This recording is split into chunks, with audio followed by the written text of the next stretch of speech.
የኮንዶሚኒየም ዕጣ ውስጥ ለመግባት ምን ያህል ነው መቆጠብ ያለብን የሚለው ደግሞ የሌሎች ብዙዎች ጥያቄ ነው። ለዚህ መረጃ ምላሽ ሰጣችኋለሁ። የመረጃ ሌሎች እንደ ሼር ማድረጋችሁ እንዳትረሱ።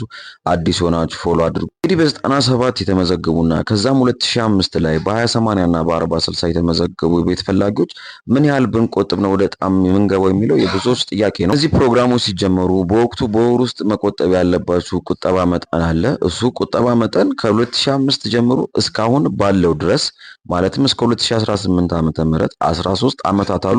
በእነዚህ ዓመታት ውስጥ በየወሩ መክፈል ያለባችሁን ሂሳብ አስባችሁ እሱ የብር መጠን አካውንት ውስጥ መኖር ቢያንስ ትንሹ ግዴታችሁ ነውና እሱን ማሟላት ይጠበቅባችኋል ማለት ነው። ከዛ ውጪ ግን ያው ዕጣ ሲወጣ የከተማ አስተዳደሩ የሚለይበት መስፈርት ይኖራል። በዛ መስፈርት አማካኝነት እንግዲህ ሰዎች ወደ ዕጣ የሚገቡና የማይገቡ ይለያል ማለት ነው። ስለሆነም ግን ቁጠባችሁን አታቋርጡ። ቁጠባ እያደረጋችሁ ያላችሁ ሰዎችም በቁጠባችሁ ቀጥሉ። እዚህ ጋር ግን ምን አክቲቭ መሆናችንን በምን እናውቃለን? እስካሁን ከቆጠብን ብዙ ጊዜ ቆይተናል። የብዙዎች ጥያቄ ነው። ለዚህ ጥያቄ ደግሞ በቀጣይ ቪዲዮ ምላሽ እሰራላችኋለሁ።